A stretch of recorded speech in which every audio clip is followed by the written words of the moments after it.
Hello everyone, this is Eldad Amara. I'm just going to jump straight into this video. There's some people out there that may be interested in becoming farmers. Now I found an article the other day by a guy called Jeremy Clarkson, and this article is quite interesting. So a lot of people are starting to live off grid now, and some people are starting to become farmers. They're producing their own meat. But for those people who don't know anything about farming, this article you might find very interesting because it will sort of enlighten you as towards certain things that you might have to do in terms of being a farmer. Now, this Jeremy Clarkson, he's a TV presenter, but he also used to be a racing driver. Now, if I'm incorrect, drop me a line and let me know what it is that he used to do as a profession before he done TV presenting. Now, these are some things here you need to consider if you're going to become a farmer. This is the headline. Jeremy Clarkson hit by gut-wrenching loss on farm as it's finally time to say goodbye. Clarkson's farm viewers will be aware of how conflicted Jeremy Clarkson, 62, often feels over his role as a farmer and the owner of Diddley Squat Farm.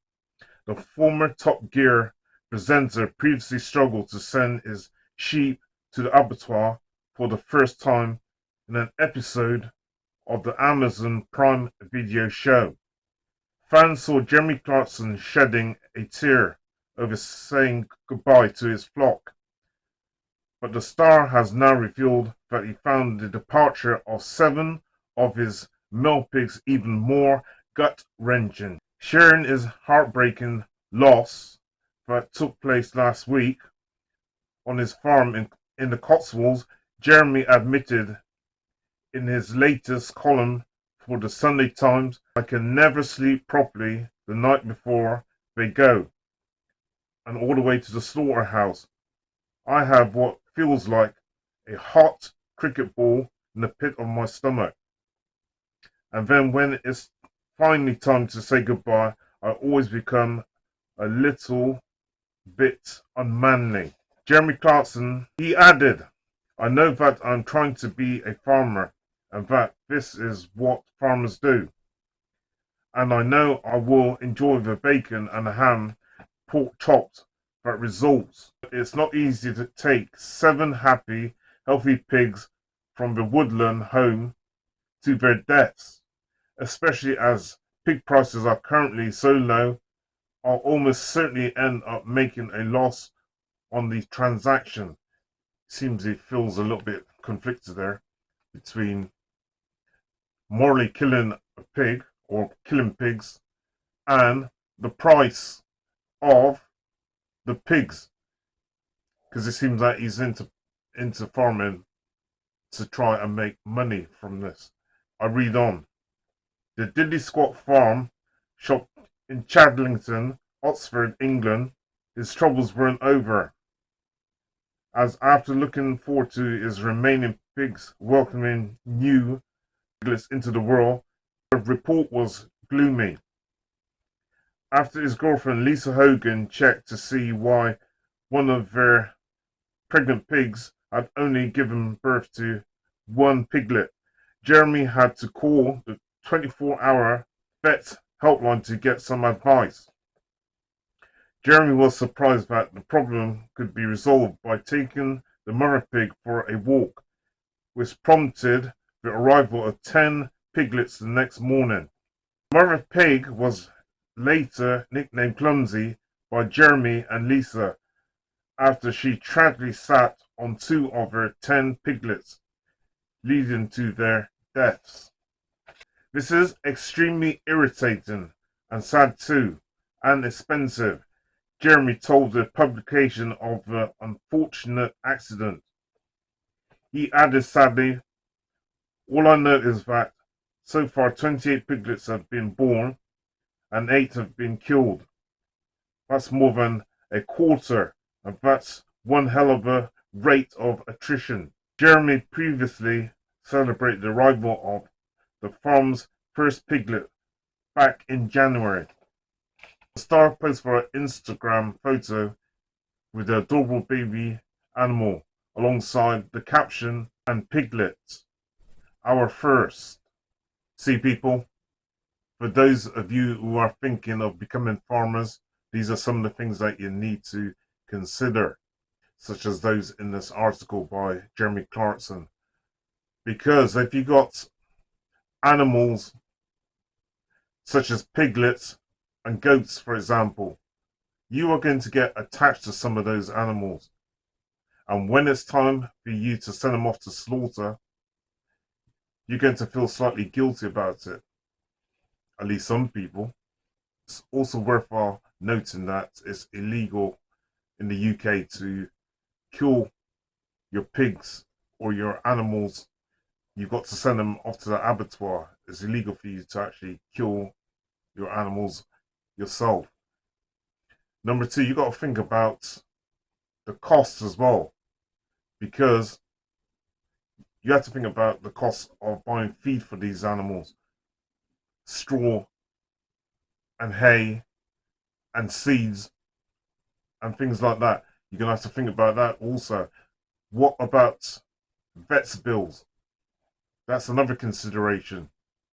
So if your animal gets sick or catches a disease, you're going to have to pay out for vets bills. It's not cheap. If you can remember the mad cow's disease going back in the UK, going back years ago, a lot of farmers had to kill their cows. They shot the cows and then they had to burn them, because of this mad cow's disease. Now, the benefits of growing your own meat is that at least you know where the meat is coming from. You know what the animals were being fed on.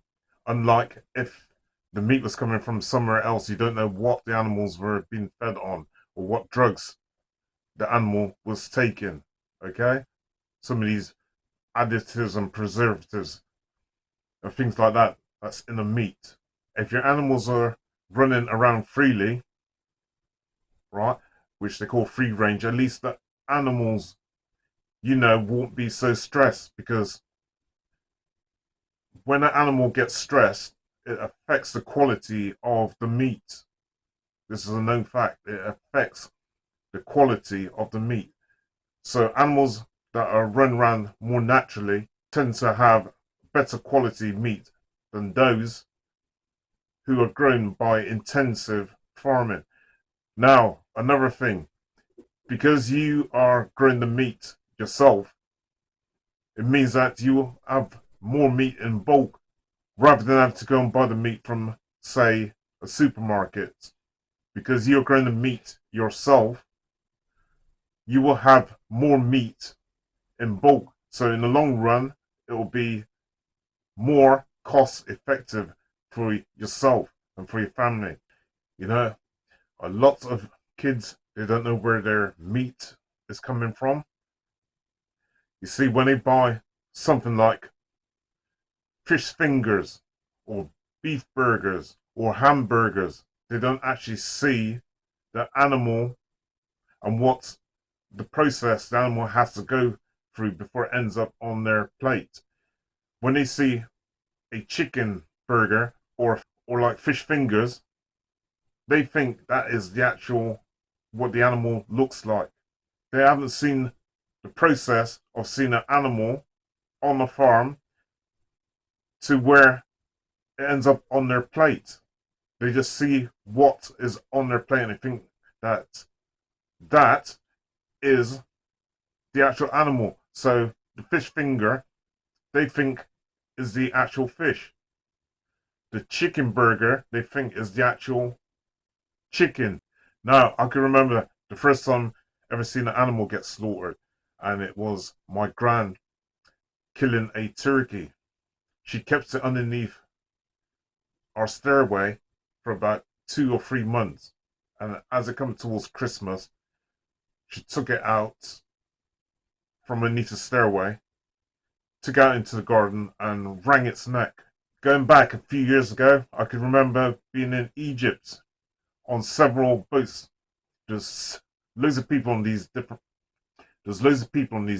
different boats that are moored, and they watch the Muslims slaughtering this goat and then taking out its entrails. And I tell you, it was quite sickening to watch. But guess what? Later on that evening, people were eating this goat. So I think it would be a good thing for a young person to be able to see from the time the animal is alive on a farm to when it has to go to the abattoir to when it ends up on their plates. In actual fact, it would be good for some adults also to see the process, yeah, of an animal from it being alive to it being killed to it going to an abattoir and so forth. Because some adults don't even realize the process of what it takes from killing an animal to it being on their plate. So it would be good for some adults also to see this process. Anyway, coming towards the end of this video, I'll just share this article which was written by Jeremy Clarkson. And for those of you who are thinking of becoming farmers, these are some of the things that you need to consider, which I just talked about and which I just shared with you in that article. This is Eldad Amara, over and out.